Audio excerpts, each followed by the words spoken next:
Okay, so we're all, whoa, that's a lot of volume on that.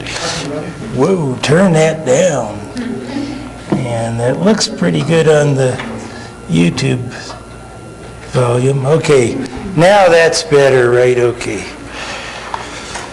So the way I like to do this is, go one page at a time so we don't do a lot of page turning, and the ruffling of the pages noise interferes with the recording a bit. Let me see if I got a reason to close the door. They're all gone. All the normal faculty are out partying somewhere. I saw Hope. Yeah, what the heck am I doing? I'm so out of Cinco. Yeah. But I love my work. I'll love it every day to the last day. And so we've got here April 3rd through April 10th. And so the last two on the next page we'll save till we turn the page, okay? So just the items on page 1. Were there any questions there? Yes. Yes, So the Emily. most important spiritual ceremony or traditions on plains. Okay, we'll do that one first. That's a bullet right about in the middle of April 3rd and April 5th. For the most important spiritual and ceremonial traditions on the plains were and are the Sweat Lodge, that's one. The Vision Quest, yes, the Sundance is another, so, and the pipe bundles, yes, okay. So bundle ceremonies. Okay, let me do that again. What was the first one? Sweat Lodge, Sundance, Vision Quest, pipe bundles, ceremony. So that's a good answer to the question. Okay, any more from the 3rd and 5th there, or that page? Yes, go ahead. What was one reason that some people in the Plains regions might cut their hair if they usually kept it long? Well, if they are in mourning. Yeah, but there's another one I didn't say, and that's if you joined a certain society that had a special kind of haircut. And that's a lot of different tribes had that. Yeah, you had, like you saw that image of the guys in Nebraska, what's their names there? Ponca.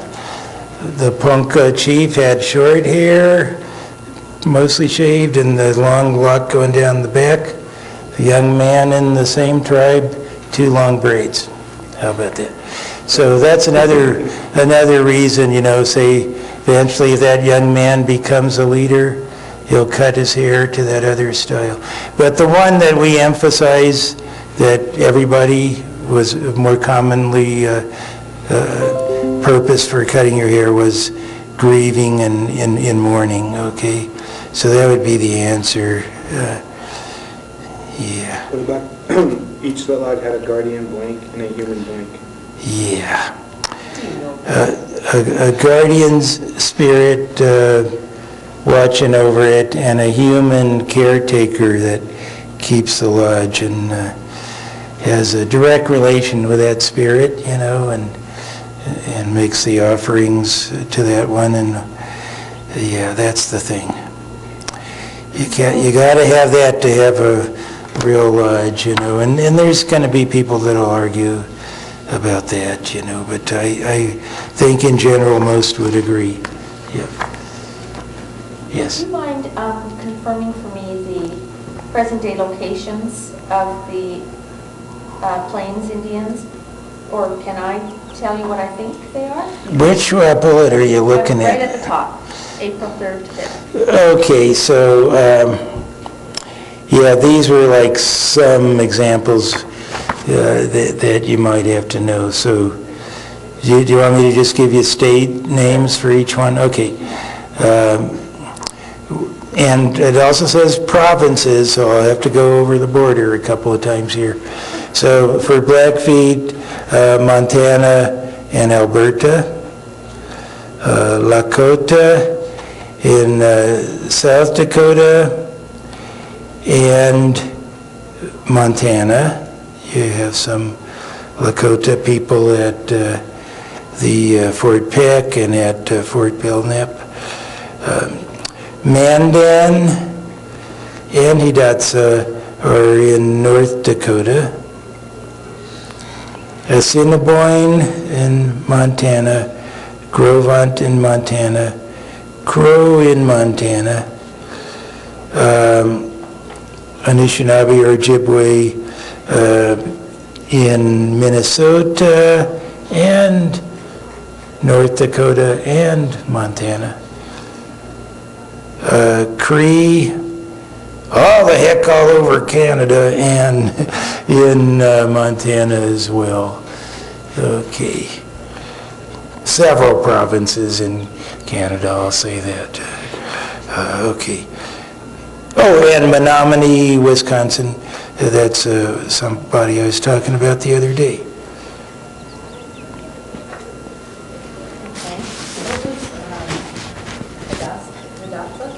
Hidatsa, yeah. And where are you now? The same? Same question. Yeah. Yeah, and technically, and Merville can testify to this too, Hidatsa people are in the Crow Nation too, that there is a split of the Hidatsas, and some are up in North Dakota and some are among the Crow people too. Very much interspersed. Yes? Fifth bullet point down, third and fifth. Okay. Which three Plains tribes were not nomadic? Yes. Mandan, Hidatsa, and Arikara. And you're in that April 3rd? It's two below the one, three below the one we just said. Right above the Vision Quest blanks. It's right there. Yeah. Okay. Mandan, Hidatsa, and Arikara. So Arikara is not listed on that present day location. Oh, okay. They also got three affiliated. I know, but there was none else. You know, let me make sure I got the right, it's one here. Oh, yeah. Looks right to me. Okay, I'm just, the first part of this is a little different Well, than what you guys were saying. Okay, let's go to another question. I'm having a in the little last bullet point disconnect. on April 3rd to 5th, understand Okay. key concepts of Yep, Dominion that's what I theology got. and the great chain of being.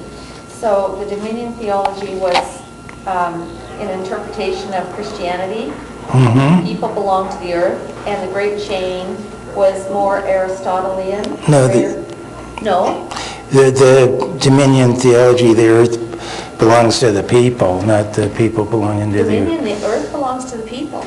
Yeah, they have dominion over it. That's what their That's why I'm asking. holy because I book got all says. messed up here. Yeah, well, let's get that straightened out. That's what we're here for today.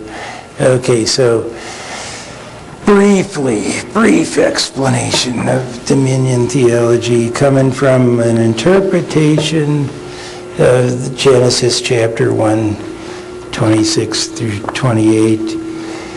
And the King James translation primarily, because that was the one in effect under colonialism in the U.S. It was translated 1611. So, just to be clear, we're not talking about every Christian everywhere in the world and every translation of the Bible. They don't all say the same thing. So just that particular one.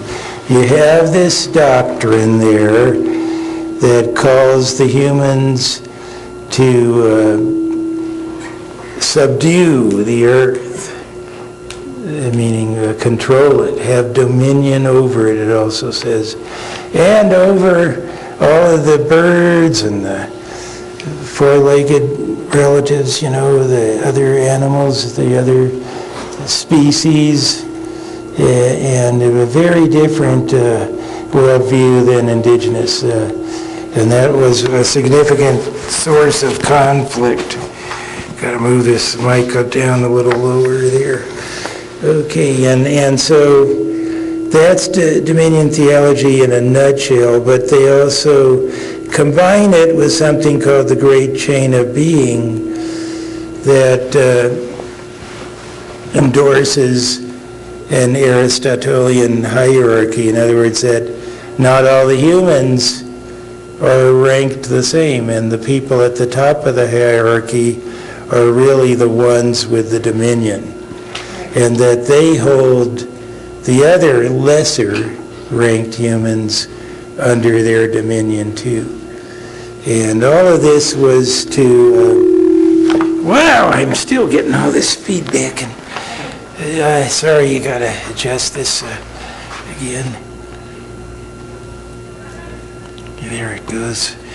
And so this was to maintain the order of colonialism and make sure that everybody, including the great majority who were landless peasants without any human rights, didn't go hog wild in America and start claiming dominion for themselves. They were to submit to the greatest authorities at the top of the hierarchy, even after crossing the ocean into a world that was new unto themselves. So there's a lot of control energy involved in all of this, Okay, I cannot bend over to talk. Microphone rebellion. Okay, put this right about there. Seems to work around the belly button area. Must be some kind of yoga, I don't know. Well, let's get to the next question anybody might have from the first page. And we'll have to go to the second page really soon. Yeah, second from the last, third and fifth. What are the two primary types or categories of difference? This is like the question voted most likely to show up on the exam. Two primary types or categories of difference are spiritual and economic. So intertwined, too. Spiritual and economic. The differences culturally between indigenous Americans and Europeans in those two areas were the real source or roots of conflict. So there you go for that one. Should we go to page 2 now so we don't run out of time at the end here? Yeah, we were on page 1 for a long time. Any from those, the top 2 ones on the page that were connected to the previous dates? You guys okay with all that?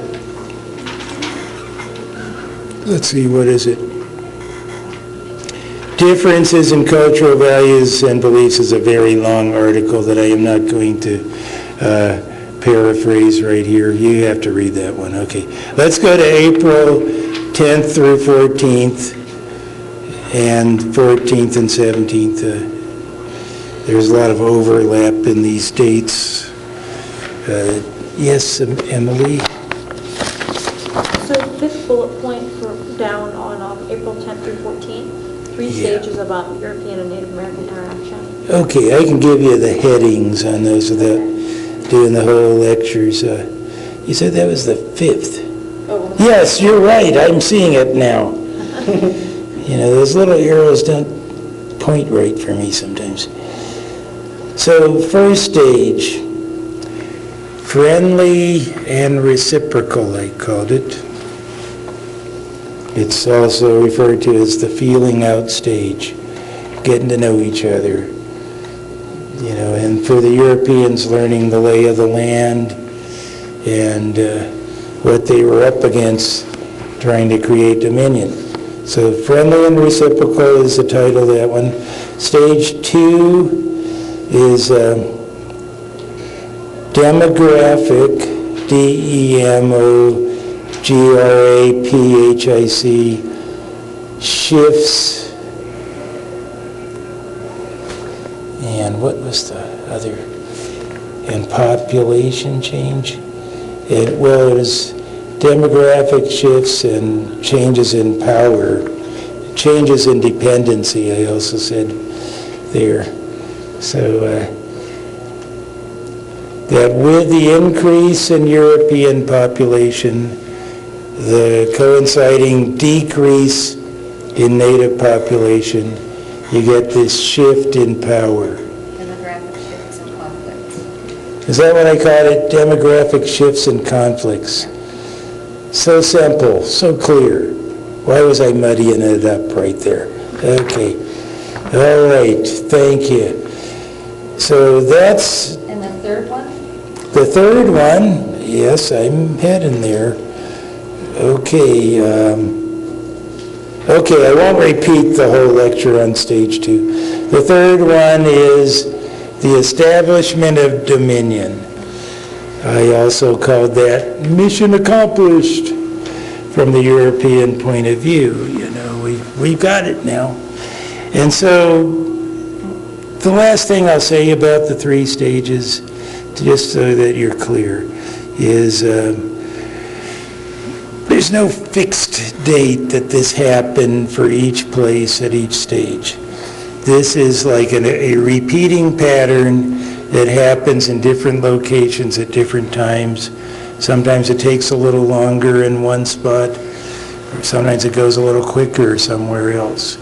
But that's the pattern, and you see that pattern all the way out into the west, only they go really quickly to stage 3. Once you get the treaties and the reservations in, you have pretty much mission accomplished.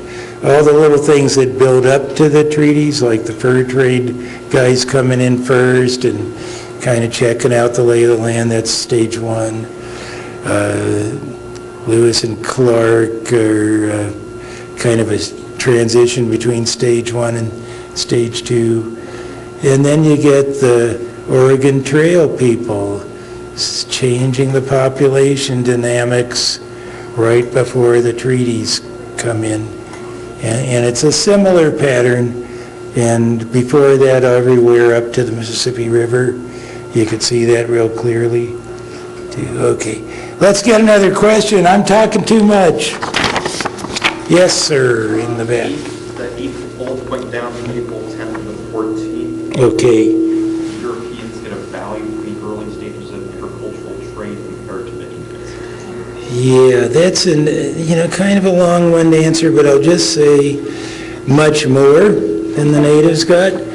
And so in that early stage, they're getting translators, they're getting people showing them as guides, like tour guides to the whole land. They're finding out which plants are good to eat, they're finding out everything. And then they eventually start claiming lands. Whereas the natives are shown all these trade goods, and they say, well, some of that might be useful, and some of it we don't really care for at all, like the iron hose and all that. And they're not getting a heck of a lot out of the deal at all. And that's the early stage. Okay, let's get another one. Yes, sir. The next bullet point is about the epidemic diseases. Yeah, let's just do about 3 of them. It's kind of a long list. And the 3 main ones, actually the first one was not the main one, but it was for a few short years. And that was the bubonic plague in the Pilgrim days in the early 1600s. The next one, smallpox, and that remained the primary disease of concern for Native people throughout, all the way to the West Coast, Another one that was pretty big, the next biggest one, was cholera. And that one affected and impacted the white folks quite a bit as well, but not as much as it did Native people. and it did come from Europe, cholera. And then there's a whole bunch of other lesser impact diseases, and we'll just let those rest right now. Okay, let's get at somebody. Oh, Caleb, go ahead. What were the cultural misunderstandings between Europeans and Indians about land ownership and Native Americans? Yeah, okay, are we still in April 10th through 14th? The last one in April 10th through 14th. Okay, again, this would be kind of long. I'll try to reduce it here. And I think that at its core, it was the issue of belonging. For the Native people, we belong to this place. We belong to the physical world we live in, the earth, the water, all the other species. And for the Europeans, it was all creation belongs to us, especially our masters, the people at the highest point in the hierarchy. So, and then along with those two basics come all of the actions and responsibilities that go along with that. For the natives, the responsibility to take care of the earth as you would take care of your mother, your relative, and all of that. And that's one. And then for the Europeans, the responsibility to secure commodities and resources in the Dominion for the wealth of the crown, and in many cases also for the church. How are we doing time-wise? I don't want to be late for dinner, that's all I'm worried about. My wife is a patient woman, but she has her limits, okay. And we got a dog that would love to take my food if I don't show up at the right time. Is that what happens? Yeah. Good for her. Yeah, I'm kept in line, I'm on a short leash, okay. Let's get back to the point here. What about April 14th and 17th? Anybody got one? Yes, sir. Third one up from the last one, what was the basic premise behind the doctrine of discovery? Okay, and this is from your Jack Utter book if you want to go deeper into it, but I only hit the surface of this one.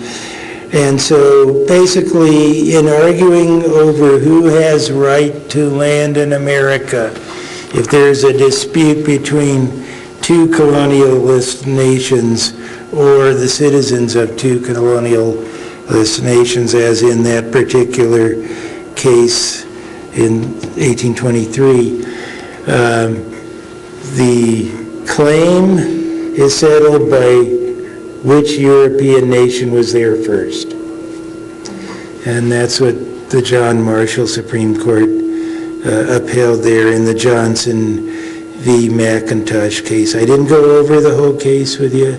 I just boiled it down to its nuts and bolts. They settled a land rights case there based on one of the guys being there when it was still under English rule, and the American making a claim to the same piece of land when it came under U.S. rule.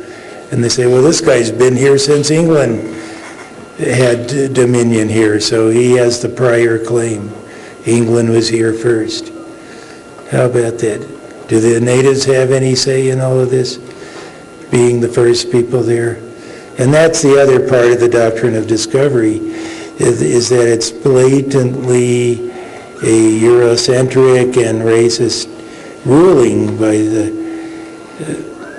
all of the nations that bought into that. Before the Supreme Court endorsed it, Spain, France, England, all of them had similar interpretations like that, that whoever discovers it first, that's theirs.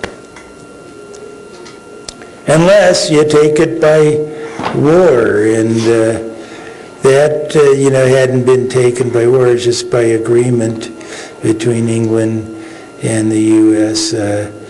Long after the American Revolution.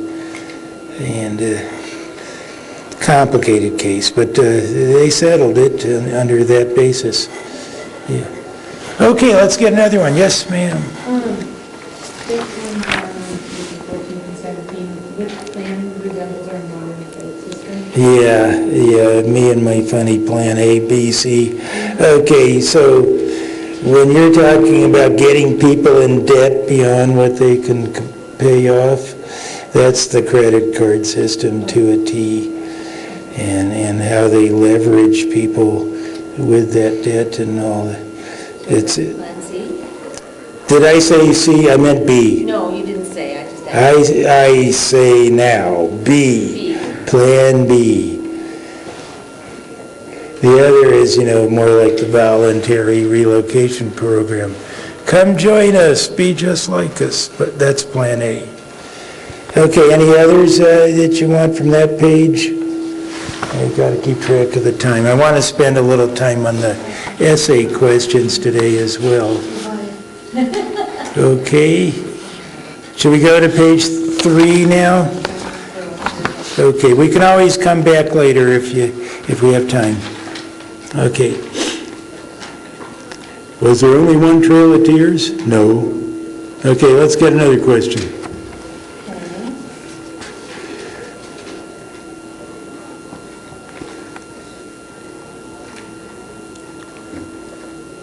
Define a reservation. Okay, I could do that real quick. I think it's a piece of a parcel piece of the original homeland of a tribal nation reserved for the exclusive use of the tribes named in the treaty, taken from all of the other land that was stolen. So it's the piece of land left after everything else was taken, and they'll say, you get to keep this. The other short definition is it's the lazy boy recliner and the remote after everything else was taken out of my home in a nightmare that didn't really happen. I haven't been robbed. Except when I was in Mexico City in the bus station, they had a whole suitcase taken that day. Okay, not even going to go to talk about that one. Yes, I have been robbed. Okay, anybody have a question? Yes, sir. The fourth bullet point down, what are the two main legal precedents which establish tribal sovereignty? The next bullet point. Okay, there you go. I'm seeing it now. Okay, so the two main precedents are law, and that's the Constitution of the U.S. combined with Supreme Court rulings that interpreted the Constitution. So that's a combination that you could just call constitutional law. And then the other one is treaties, which is another form of law. So constitutional law and treaty law both declare that native tribal nations are sovereign nations. You got the Constitution treating natives as sovereigns where states don't have jurisdiction. You got the Supreme Court upholding that. And then you have the treaties themselves that you don't make a treaty with a club or someone that you just call a tribe, but you make treaties from nation to nation. Nations make treaties with each other. So that all upholds this concept of sovereign nationhood. Okay, that was pretty succinct. I didn't go off on any sidetracks on that one. Yes, Emily, go ahead. So how many treaties were made and broken by the U.S.? It's one number for both of those, and that's 370. That's the generally accepted number, and that's the number from the time of George Washington, the first president, to the present. Other people will talk about treaties made before the U.S. was constitutionally framed and had their first president. They'll talk about treaties made during the American Revolution or even before. And I skipped all that and just, as most people do, when they come up with this 370 figure, it's from 1790, the inauguration of George Washington, all the way to the present. Okay, let's get another one, folks. Yes, sir. Question below, the previous question, what did the Kansas-Nebraska Act of 1854 do to Indian territory? Basically, the Kansas-Nebraska Act took about 2/3 of Indian territory away from the natives who had been exiled there from the Removal Act of 1830 and put it into the dominion again of the United States. They became territories, and then soon after, the next year, Kansas became a state, then Nebraska a little ways after that. Okay, let's get another one. Anybody? How are we doing? Let's say in about 5 minutes we'll go to essay questions, okay? Maybe 5 or a little more. The purpose of the boarding schools, was that to kill the culture and to make the Native Americans more liberal in their ideas? Well, I wouldn't use the word liberal, but, it's a deculturalization process, as you said. Oh, I left my coffee over there. Okay. And it's to transform Native people culturally into something much more acceptable to the majority of Americans. Basically, they wanted them to become people much more like themselves. Is that kill the Indians and the men thing? Yeah, and that's how Richard Pratt summed it up. Kill the Indian to save the man. Crush that part of them that's culturally native and turn them into an American citizen Was that good? human being. That was Richard Pratt, the founder of the Carlisle Indian Industrial School in Carlisle, Pennsylvania. Okay, let's get into anybody else have a question. Okay, Caleb, go ahead. Fourth bullet from April 24th and 26th. What two types of activities provide the boarding school students some pleasure and relief? Yeah, that's a good one. Sports and art, not so much art, it was music. That's a good question about how much artistic expression were they allowed. Not nearly as much as music, and it was, I guess what you'd call sheet music, and then instead of writing their own, or they couldn't sing traditional songs, that's for sure, or make their own, and I think they kind of they shied away from allowing the Indians to do a lot of pictorial art either, unless they would do it in the European style. And that's an interesting question. Dance was big too. My grandmother, when she went to boarding school, she learned dance and all that. Dance was another one, huh? Well, in the early days, now I don't know how old your grandma is, she might not be much older than me. But anyway, In her 90s. oh, okay, that's a little bit older than me, okay. Haven't got to that plateau yet. But anyway, if you go back further, I imagine she was in school maybe in the 1940s? Yeah, late 30s, early 40s, yeah. You go back to the 19th century when you had a lot of very religious people running the boarding schools. 19th century Christianity, coming out of the Second Great Awakening, they banned dancing. They didn't like dancing. Oh yeah. And only the holy rollers were allowed to dance. And if you were a Christian that danced, and holy rollers, it's not a pejorative term. It's what they called the Pentecostals and the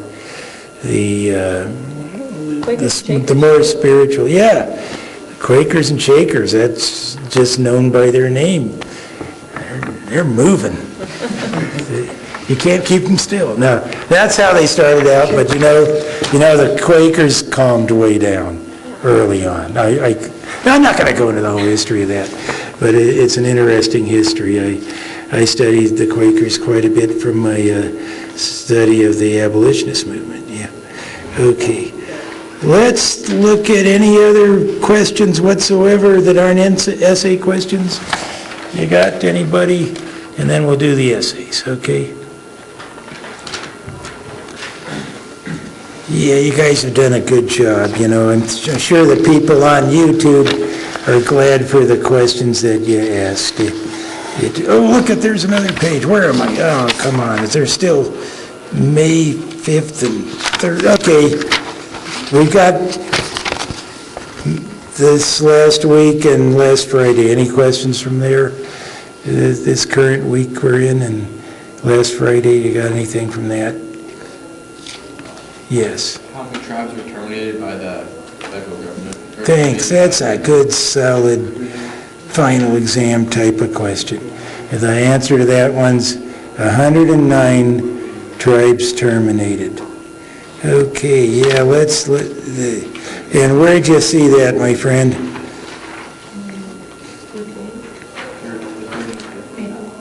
May 3rd and 5th? May 3rd and 5th, and it's the third bullet down. Okay. You know why I've got so many questions on this review outline? Did I tell you? It does say on here, if you read it, that we're going to have 61 half-point questions instead of 30 questions worth a point each. So that's because it's a final exam. Can't be soft on you guys all the time, you know. So they're not trick questions, not tough, super tough or anything. There's just like more of them, you know.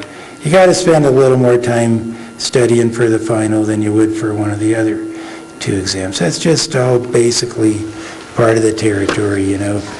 And instead of only 1 essay question, you got 2 now. Okay? Is everybody clear on that? Did I just shock anybody? Okay, no, you're all here with me. You understand perfectly. Okay, any more short bullet questions? And then I'm going to talk about the essay questions, just kind of clarify them for you. Okay, how are we doing? Yeah. Which exam is the one class to, is it that on Wednesday the 10th? Today's right? Okay. Both sections are doing the same exam. So you have a version A, version B, but they're interspersed into both sections. Everybody gets treated the same in my morning class and my afternoon class. Okay.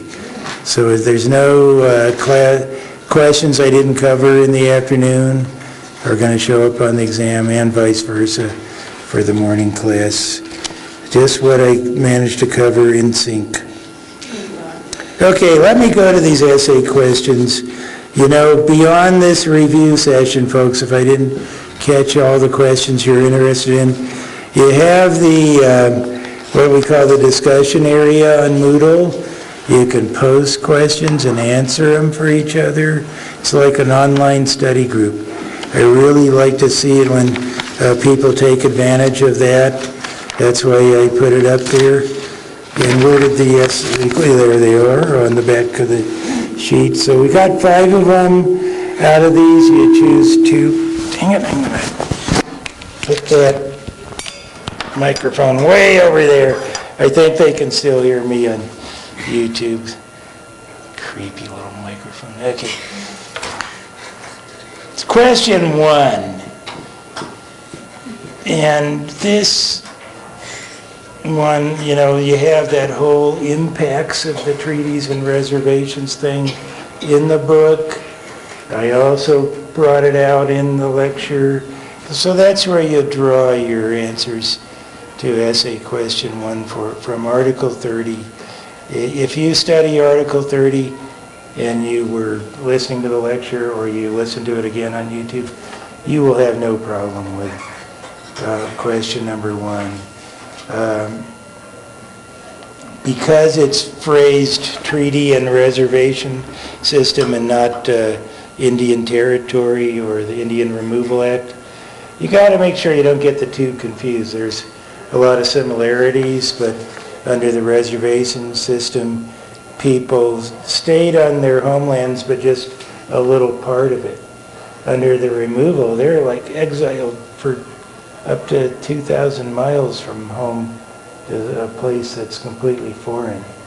Now, the same adjustments in a lot of ways had to be made in Indian Territory and the reservations, but it's a slightly different set of experiences. So question number 1 on the exam is asking you specifically for the impacts of the treaty and reservation system, okay?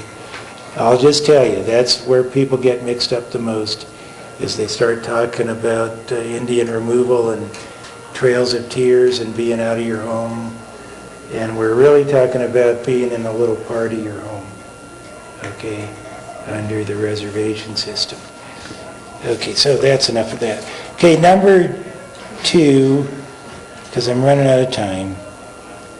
So, you got Article 30 for number 1. You won't have any trouble. Practical and culturally compatible. Those are key words. And more than just one. Where people slip up on this number 2 is they say, oh, I know, I got a good idea. Indians should sell their art and craft work. And that's all they talk about. You don't have more than that one idea. I've also had people say, I got a good idea. Indians should start museums and teach people about their history. Okay, that's one good idea. The crafts and art is another good idea. Let's have more than one. Put them both in there. Or something completely different. Okay, so it's an easy question if you actually read it and follow it, as all of my other questions. Where people get mixed up the most is they don't really read the questions. They see a key word and say, oh yeah, I know what that is. Okay, number 3. So boarding schools. I ask you to think of negatives and or positives. You can do both, as many of the stronger answers to that essay question, I will tell you, dealt with both the negatives and the benefits. Some of them were small benefits, but literacy, there's one that most people, I think, today would say, hey, that was a benefit. We basically learned the code of this world that's moved in all around us and swallowed us up. We've got to know how to communicate with them. We have to know their language, but we also have to know how to write it and read it. It's more than just learning how to talk to these folks. They work in a graphic code that you got to learn. They're literate people. Okay, so that's a positive, as most people think that way. But, you also have all those negatives, all the brutality, all of the dehumanization, the deculturalization. So, whatever you can think of there, you go ahead and answer it either way. If you're from far out in right field and you think it was all positive, they needed to get with the program, and you come up with some logical, reasonable answers, what can I say? I guess you answered the question. I might not like your answer, but you followed the rules. So, don't think that you got to think like me whenever you answer an essay question, folks. You just have to make sense. You have to answer the question and make sense. That's all I'm asking for. How am I doing up there? Ooh, I'm doing all right. Okay. You'll get your dinner. I'll make my deadline. Hey, wait, you're running away? Okay, let's talk about numbers 4 and 5, just briefly, okay? Let me take a couple minutes. Number 4, on its surface, seems like a really easy question. Should anybody forcing other people to adapt to your culture or change their culture? And everybody who's studied the boarding schools with us this semester would just come right out and say, no way, you know. But the question, look at it here. Any human culture ever, these are big, absolute broad categories, be forced by other nations or cultures to give up any of their traditional cultural practices. Do you know what that brings up? A lot of controversial things. Yes, a lot of controversial things, including what we routinely do in a state of war. What did we do in World War II, for example, with the Nazis?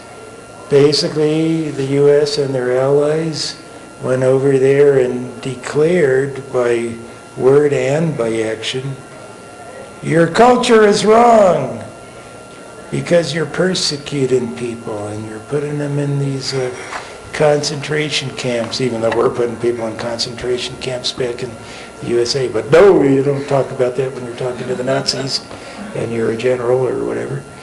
But they're basically saying you violated some kind of human rights here, and that's why we're imposing ourselves upon you. They did it in Vietnam. They told the Vietnamese, you have no right to become communists. We don't like that.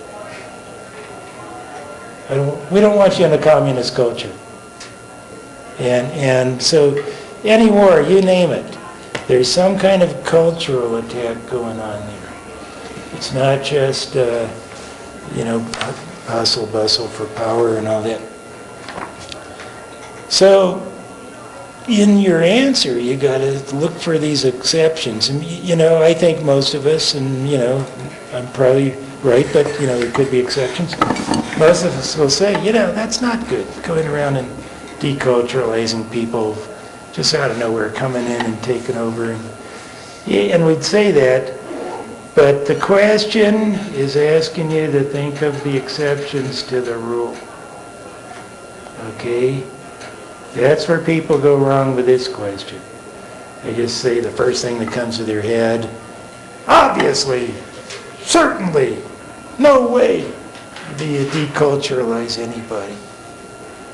And now it's Islamic people, a certain brand of Islam, not every Islamic person. A certain brand of Islam is irrefutably crush that culture, those beliefs.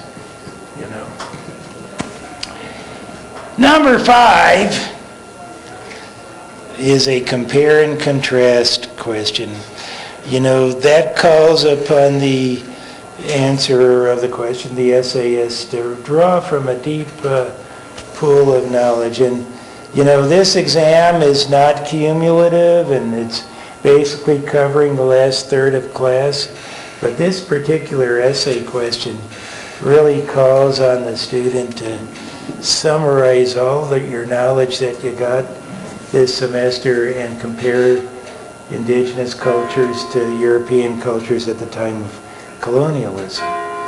And it's, in that sense, a rich opportunity to show your knowledge. But again, you don't have to go beyond that 1/2 of a page or a whole page of writing, if you write on the backside. I don't want people to write a book about it. But I think it's a rich question, an opportunity to really kind of share a big picture of what you learned this semester. So there you go. Guess that's everything. If you have more questions, we've got the internet, we've got the Moodle page, and we can keep asking and answering questions. You could send an email to me, but I tell you, I'm going to be swamped with reading papers from my history class. They're not going to be happy if I don't read their papers. And then there's the farm, because it's going to be sunny and warm, and I got crops with it. Okay, you guys have a great weekend. Thank you so much. Thank you. Glad you could- Oh, yeah. Oh, and thank you to whoever gave me the Happy Little card. I can't wait to read it. Sweet people. Okay. Yep.